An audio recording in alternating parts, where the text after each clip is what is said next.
your leader in sports coverage in Madison County. It's Sports Night from the Richmond Register Sports Department.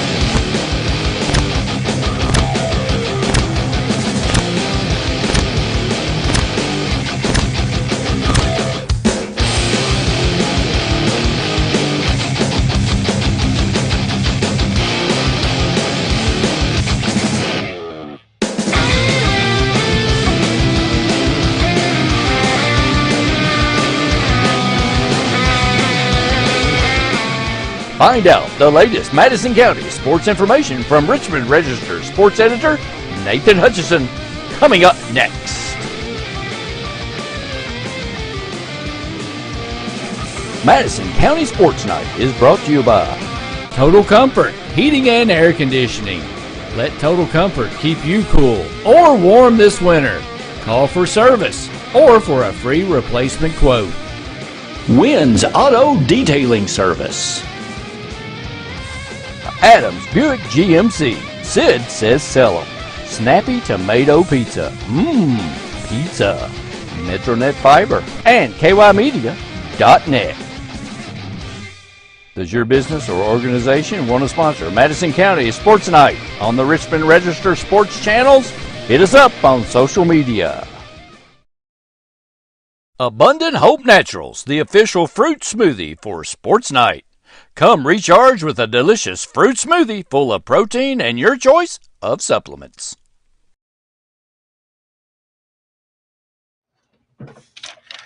Welcome into Madison County Sports Night Live for Monday, January the 9th. Hope you're having a good night out there. We can all turn off the national championship game now, can't we? Yep. That one got out of hand pretty quickly. Georgia rolling to their second consecutive national championship. But we have some stuff to tell you about. Only had 2 games on the schedule here in Madison County tonight, and it was both of those were on the opening night of the Boys 11th Region All-A Classic up in Lexington. Tough draw for our Madison County schools. Let's just be completely honest about this. Berea and Model drawing private schools from Lexington in the first round made it tough, and both of them put up a fight, but neither one of them could come up with a win. In the first game of the day, it was Berea Community falling to LCA 79-25. And in the nightcap of the 3 games that we had up there tonight, it was Sayre 69 and Model 35. I'll walk you through both games here. I guess we'll just go in chronological order. Unfortunately, both games kind of started very similarly. It was Berea was down 9-0 right off the bat to LCA, and Model was down 10-0 right off the bat to Sayre. So both teams just digging holes they couldn't get out of. But we'll start with the Berea game, and the big story here was 33 turnovers for Berea. That obviously was the LCA brought the heat. They pressed the whole game. Those 33 turnovers turned into 40 points. Berea shot just 34% from the field, 3 of 11 from three-point range, 2 of 6 from the free throw line. Cameron Puckett had 7 points, and that was the leading scorer for Berea. Tommy Banderman with 6 points, and Finley Blevins and Liam Brewer 3 points each, and Cody Roberts and Cannon Cummings with 2 points each.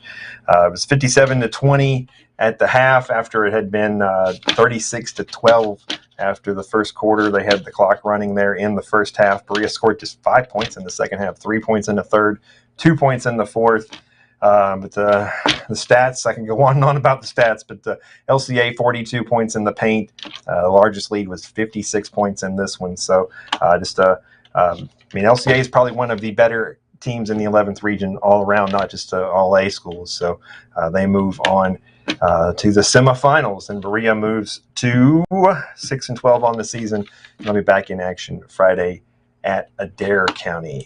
Like I said, kind of the same story with Model. Got down early and fought hard. I mean, they kept it close, and I don't think this game ever got to a running clock. So I don't think so. Give Model credit for hanging in there and doing that. But 37-17 at the half, Sayre was up, and but it was Cale Vickers with 18 points for Model. 4 3-pointers for Cale Vickers.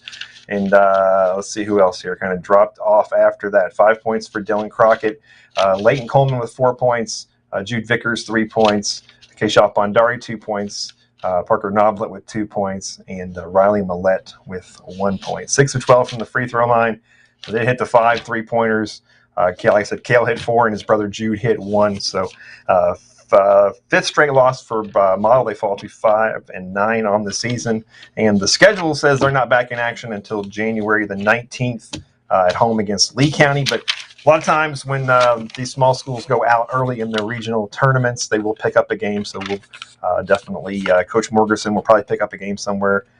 You certainly don't want a 10-game period where you don't play in the middle of January. So I'm sure there'll be a change to that schedule as well. But if we look ahead to tomorrow, the girls 11th Region All-A kicks off, and it's also at Sayre up in Lexington. And we'll have first game of the night. We'll have Model versus Frankfort at 7:30 and Berea versus Sayre at 8:30. Tough matchups there as well. It's going to be tough for anybody to get through the first round this year. It's 11th Region's good, and there's 7 teams now, 7 All-A teams in this region. So you got to win 3 games to win this thing. Where in the past, a lot of times we only had to win 2. So it gets a lot tougher. But other games tomorrow, boys games, we have Madison Central at Ashland Blazer. We have Estill County at Madison Southern. And then other girls games, we have Madison Southern at Great Crossing. Very interesting schedule this week. That Estill County Southern game tomorrow night down in Berea, at this point, unless there's a schedule change, is the only high school basketball home game this week for any of our 4 Madison County schools. So that's very rare, but that is how it worked out, at least this week. So there you go. So we were up there tonight for the All-A's. You see some of the pictures there, and we'll be back up there tomorrow night as well to give you full coverage of that. And our friend Ricky Elkins is going to be at the Southern Estill County game as well, so we'll have that one covered for you as well. So try to get to as much stuff as we can. I'm sure our friend Anthony Hendricks will be up there with Central and at the Ashland game, and he'll be giving us updates there. So we always try to keep you updated. I mean, it's funny. I saw a little thing on YouTube a little bit ago where they were 5 o'clock today. Some other people were talking about the game that happened on Friday night. It's like, that's 4 days ago, man. What are you talking about that for? So we do this every night. We come here every night to tell you this. So. But looking back, though, we do want to look back over the weekend because we only have the 2 games tonight, so we do have a little bit of extra time. We do want to kind of tell you a little bit more about what happened over the weekend. A big win for EKU basketball on Sunday. They picked up a win over Liberty, 69-52 or 62-59 at on McBrayer Court Arena, whatever you want to call it. But big win for them. Go to 3-1 in the league, tied for second place. They're just Stetson's 4-0, and the EKU and Liberty and some other teams are tied at 3-1. But the Colonels back in action at home on Thursday against Florida Gulf Coast, another good A-Sun team coming in there. And also on Friday night, prior to the Model Madison Southern boys game, the 3 newest members of the Model Athletic Hall of Fame were inducted. And as always, the Model folks always invite us over for the not only for the ceremony, but for the little reception beforehand. So we got a chance to talk to all of those folks, and pull out my cheat sheet here. The class was John Stratman, who was a swim coach, or a swimmer there back in the 90s, and obviously now is the Madison Central swim coach. Heather Long Chadwick, who was an outstanding tennis player there back in the 90s, and Larry Roy, who was a great basketball and baseball player there. His most memorable thing, and you'll hear him talk about it here in a minute when we play the video, but he was on that 1980 model team which beat Madison Central, the last model team to beat Madison Central. But got a chance to talk to all these fine folks. Got a chance to be there for the ceremony. So here's a little video we put together highlighting the class of the 2023 class of the Model Athletics Hall of Fame. And also went on to University of Georgia and was an All-American there as well. So put together a little video compilation of the evening. So here's a look back on Friday night and the 3 newest members of the Model Lab Athletics Hall of Fame.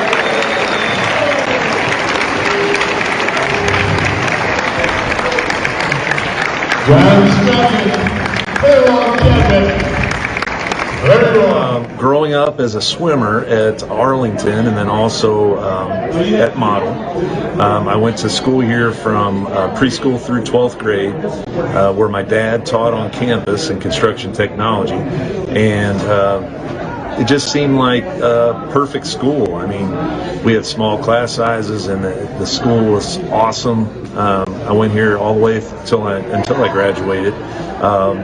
Swam for the legendary coach Tim Cahill.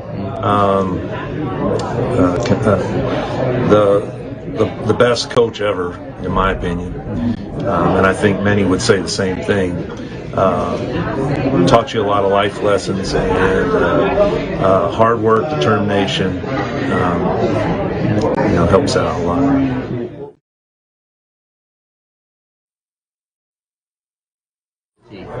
I was a sprint freestyle swimmer, swam the 50 free and 100 free, and then some relays, and then 100 backstroke as well.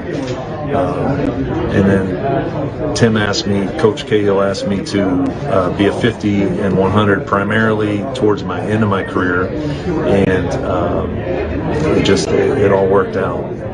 What do you think you learned from your time here at Model that's kind of helped you now that you're coaching as well? Just do the right thing, be disciplined in everything that you do, make good choices, be responsible, and hard work always pays off.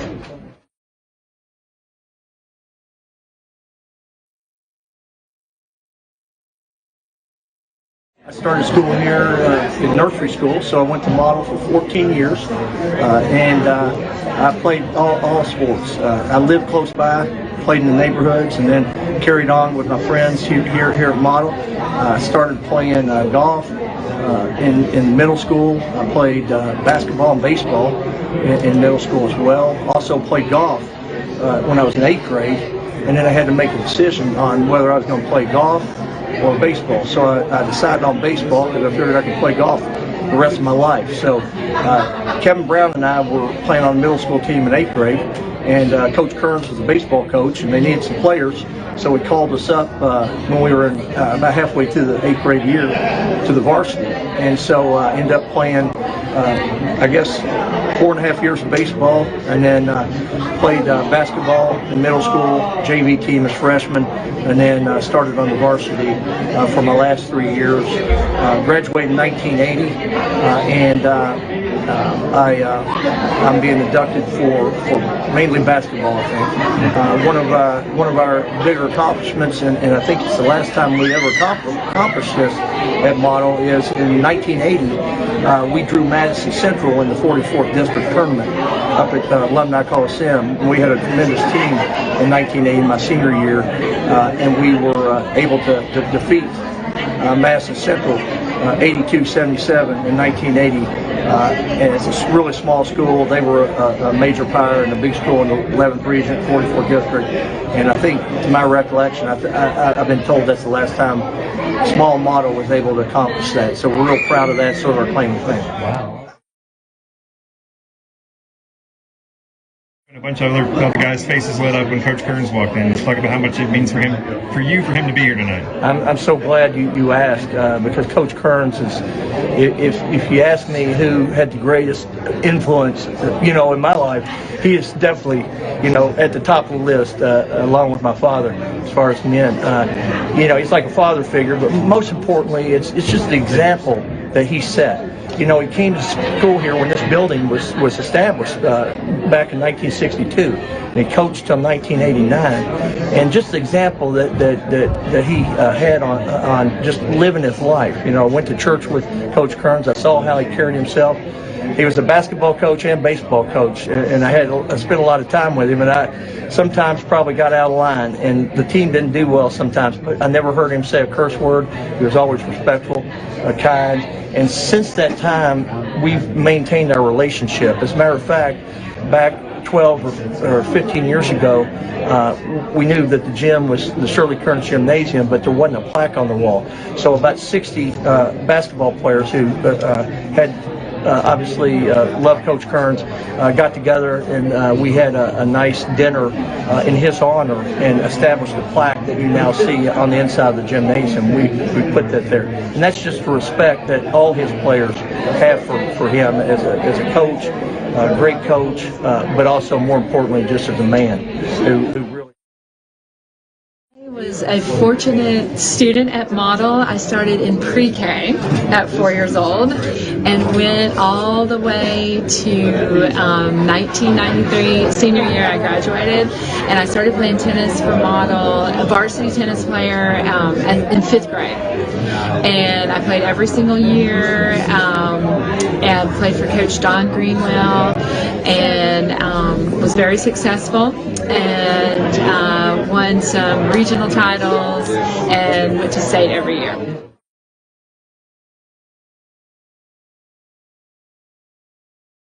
I started playing tennis at Arlington, and then also the Greg Adams Tennis Center. But yes, so I graduated in 1993. I was a recruited athlete for tennis and swimming, but I wanted to play tennis, and I played for 2 years at West Point. We were in the Patriot League Division I.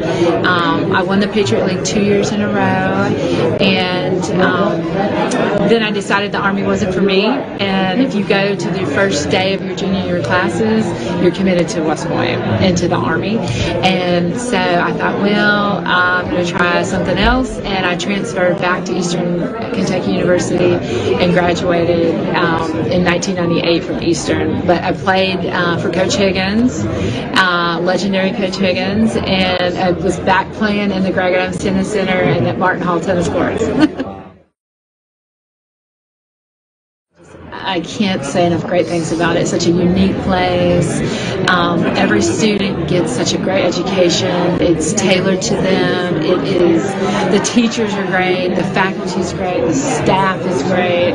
And just the opportunities that you get at Model, the enrichment, I feel was just incredible for me. And even when I went to West Point, I felt like I was beyond what some students had received in their high schools. I had already experienced and been exposed to so many things, and I think that's what Model does for students.